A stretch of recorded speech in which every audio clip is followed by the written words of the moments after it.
Hey, how's it going? You may be wondering why I'm in bed shooting a video. And no, it's not that kind of a channel. For that kind of channel, see the link down in the doobly-doo where I do all sorts of crazy stuff in bed. No, seriously. We're here because this is another 31 Days of Horror 2015 segment, Toronto After Dark Edition. That's right. And I'm here to talk to you about a film called Nina Forever. Yes, it's a British film, directed by two people, brothers actually, Ben Blaine and Chris Blaine, who I believe this is their first feature film. Up until this point, they've been doing a lot of editing, which is good because, you know, if you know how to edit, then you're better off than some directors. But essentially, this film is about, you know, relationships and the baggage you bring into them from past relationships, and dealing with loss and tragedy and losing loved ones and such like that. And essentially what it is that you've got the main male actor who's playing the character of Rob. Love that name, right? Played by Cyan Barry. You're not going to know who he is. He's essentially somebody who's done small bit roles in some film and television, but he's never really done anything major. And he has lost his girlfriend in a motorcycle, I think it was a motorcycle accident, who plays the title character of Nina. And that's played by an actor named Fiona O'Shaughnessy. I think that's how you pronounce it. O'Shaughnessy, yep. And you may or may not know her. She started off with, you know, in the film, her career in the film Warlock 3, The End of Innocence, believe it or not, even though she didn't have much of a role in that one. She, you know, has gone on to do bit roles and such in lots of television and film, almost double, probably both the other actors combined, actually. But she did get a decent role in the Van Damme movie Until Death. And somewhat recently, she was also in the 2010 film Outcast, which I believe was another British film, sort of like a monster movie of sorts. And yeah, so she dies, and Rob is dealing with or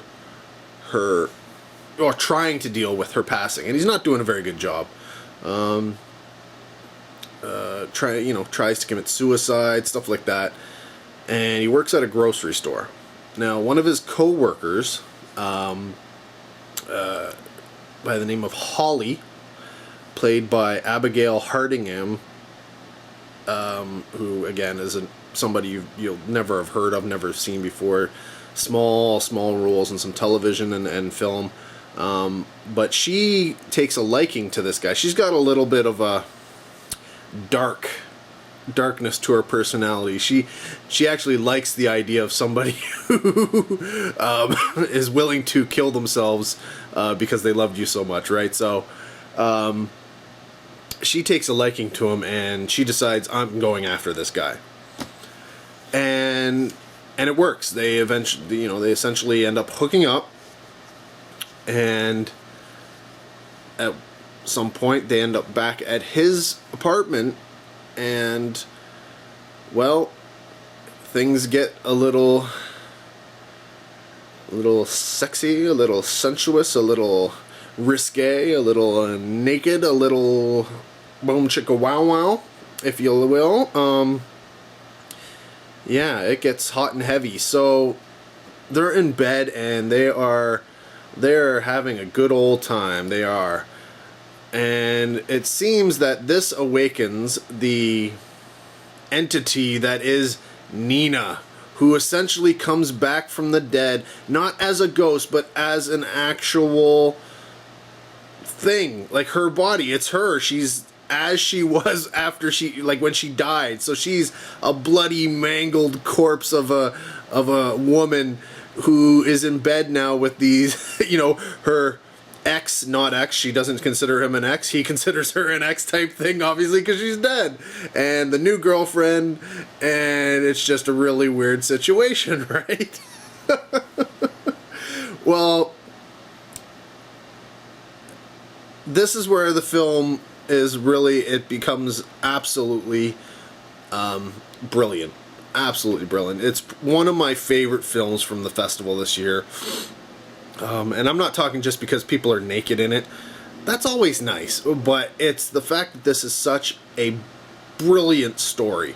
A brilliant story. Like, the visual representation of trying to cope with the loss of a loved one and moving on and relationships and is just it's amazing. And you have to watch the film to actually see it play out. I mean, it's got one of the, I'll say, if Nina Forever gets enough eyeballs on it, it will be the greatest necrophiliac threesome since what was that? Necromantic, right? Like, it is it is one crazy movie. It's just, yeah, it's so smart, and the acting is so good. Like, all three of them just play their parts really, really well. And you it's one of those films where you just, you know, as weird and as it is as having some, you know, like a dead body show up whenever you have sex with somebody, or maybe it's whenever you have sex, maybe it's not just that person. You got to watch the movie to find out, right? Yeah, whenever you have sex it's just such a weird thing to deal with. And watching, you know, you want to watch this film right to the end to find out, how does this play out? What is going on? And how does this, you know, do the characters come to terms with things? Can they ever get rid of this dead body, or is it always going to show up forever and ever and ever? Are they okay with this? Are they willing to, you know, stop this relationship, or do they really want to continue? Do they actually have true feelings for each other and want to pursue these type of things? All these kind of questions, you know, that seem really, really weird when you put it in this situation, are all just a visual representation of things you actually go through after a breakup and a loss, and then getting together with somebody new. And it's just such a smart way of telling the story. I highly, highly recommend Nina Forever. It is definitely a film to watch. It is different. It is smart. It is well done. And it's something you actually would enjoy watching. It's funny, it's quirky, but it's not overly comedic. So it still comes across as being a serious type of thing, right?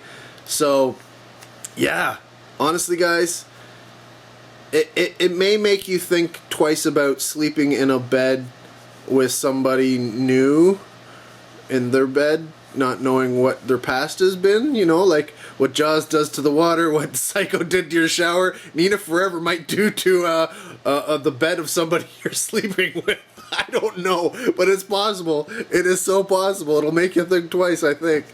But yeah, definitely check out whenever you can. It's like I said, a British film called Nina Forever. And honestly, if you watch the trailer, that song is going to get stuck in your head, man. The song is going to get stuck in your head. It's not a bad song, so it's kind of okay, but it got stuck in my head. It's probably going to get stuck in your head, because I know you're going to look up the trailer now, and I advise you do. The trailer it gives away a lot, but it's not, it actually needs to give away what it gives away in the film in order for you to want to go watch this movie, but it doesn't give away too much. So yeah, Nina Forever, go check it out. Take my word for it. Tell them I sent you. Whatever you need to do, track it down. I don't know when it's going to be. It'll come out. Somebody's going to pick Nina Forever up, I'm sure. You will see it probably next year. somewhere. Maybe it'll come out on video on demand earlier. Who knows? But yeah, Nina Forever. Track it down, but don't torrent it. Don't download it like that. Don't do that kind of stuff, guys. This is a film that needs your support. It needs to see that people want to see this type of filmmaking, and so put your money where your mouth is. Like I said, it's totally worth checking out. It's worth owning. As soon as I can, I'm gonna try and get that into my collection. It's such a good movie. Such a good movie. So yeah, that's the end of another 31 Days of Horror 2015 segment, Toronto After Dark edition. There's still more to come. So I'm just gonna go back to sleep here, and then I'll see you in the next video. Take care. Have a good one. Oh.